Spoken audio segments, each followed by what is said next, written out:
let's see what is meant by Lokpal and Lokayuktha. Primarily, why do we need laws? We need laws to keep people safe, to protect rights, to make communities fair and organized, that is, everyone follows the same rules. Without laws, there would be chaos. People could act unfairly or harm others. Communities wouldn't know how to solve problems or disputes.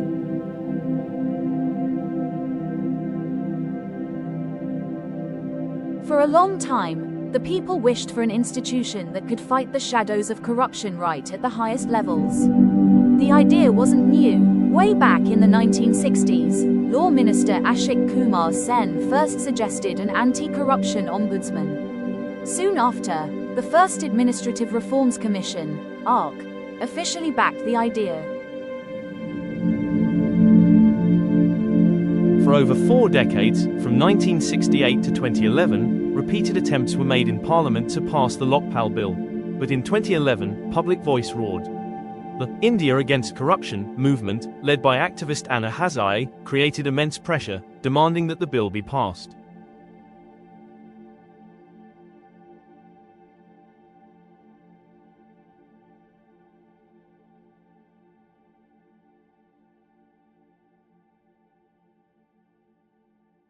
Finally, after years of trying, Parliament passed the landmark law in 2013. The institution of the Lokpal was formally set up when the Lokpal and Lokayuktha Act, 2013, came into force on January 16, 2014. However, it took another 5 years for the first Lokpal to be appointed. In March 2019, former Supreme Court Judge Pinaki Chandra Gosai became the first Lokpal.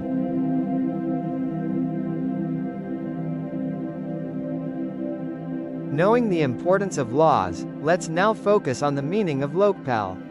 It is a national-level anti-corruption institution that could investigate corruption cases involving the Prime Minister, Union Minister, MPs, Group A and Group B officers of central government. Now let's discuss the establishment and appointment of Lokpal. Lokpal was established by the central government under the Lokpal and Lokayuktha Act of 2013. Members of the Lokpal are appointed by the President based on recommendations from a selection committee that includes the Prime Minister, Speaker of the Lok Sabha, Leader of the Opposition, and Chief Justice of India. Let's now see about the powers of Lokpal. The Lokpal can receive complaints regarding corruption against a wide range of public functionaries, including the Prime Minister, Union Ministers, Members of Parliament, and central government employees. Upon receiving a complaint, the Lokpal can direct its own inquiry wing or a central investigative agency like the Central Vigilance Commission (CVC) to conduct a preliminary inquiry. If the preliminary inquiry finds a prima facie case of corruption, the Lokpal can order a full-fledged investigation by a central agency, including the Central Bureau of Investigation (CBI). For the purpose of inquiry and investigation, the Lokpal's inquiry wing has the same powers as a civil court, including the ability to summon witnesses, examine them under oath, and requisition public records. The Lokpal can authorize search and seizure operations to gather documents relevant to its investigation. The Lokpal has the power to issue directions to prevent the destruction of records during a preliminary inquiry. The Lokpal has the power to grant sanction for the prosecution of a public servant found guilty of corruption, bypassing the need for sanction from other government authorities. In special circumstances, the Lokpal has powers of confiscation of assets, proceeds, and benefits acquired through corrupt means. The Lokpal can recommend the transfer or suspension of public servants facing corruption allegations to the competent authority. The Lokpal has powers of superintendence and can give directions to central investigative agencies like the CBI for cases it has referred to them. The Lokpal Act also provides for the creation of a separate prosecution wing to handle cases.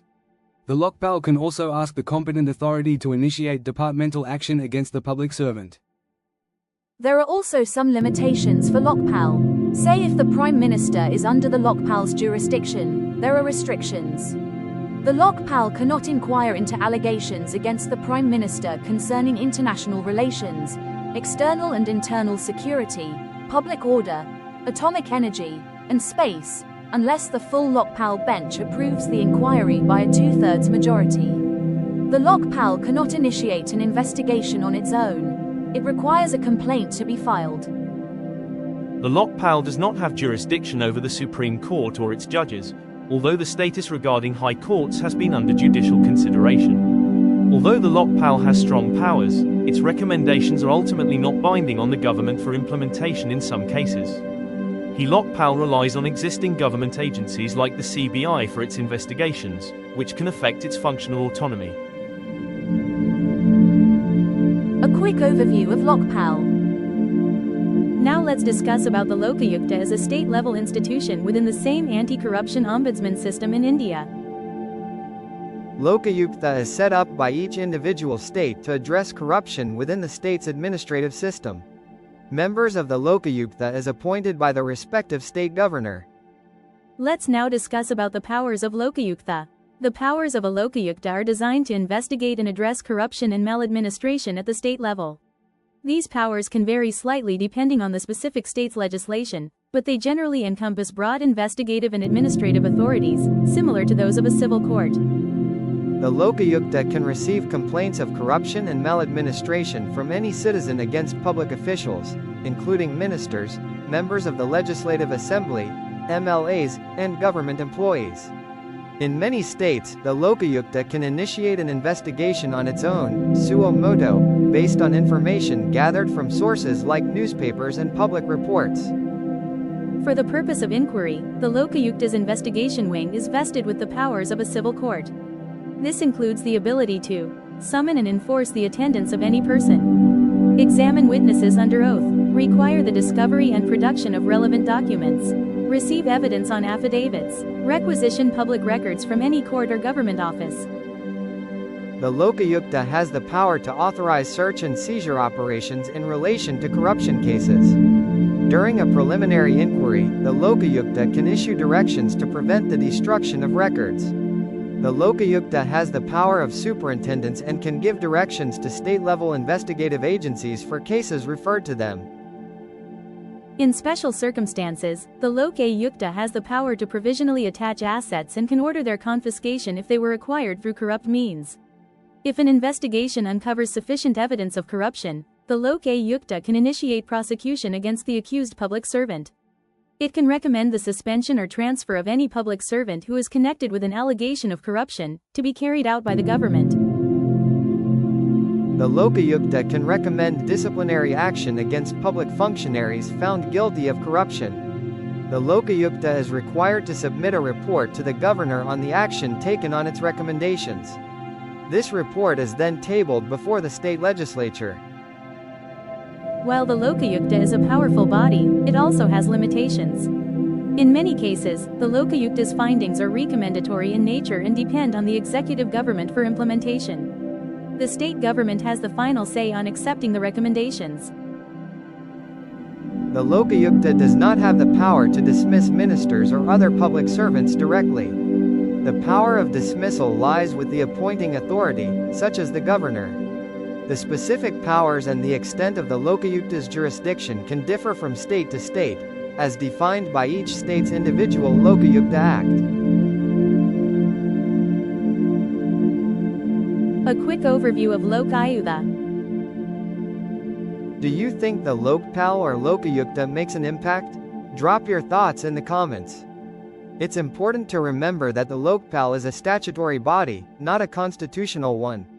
This means it was created by a specific act of parliament, and not by a foundational article in the constitution itself, unlike the Supreme Court. The Lokpal is here to stay, a legally backed watchdog for the people of India. Thank you for listening. Please drop your comments and suggest topics for the next presentation.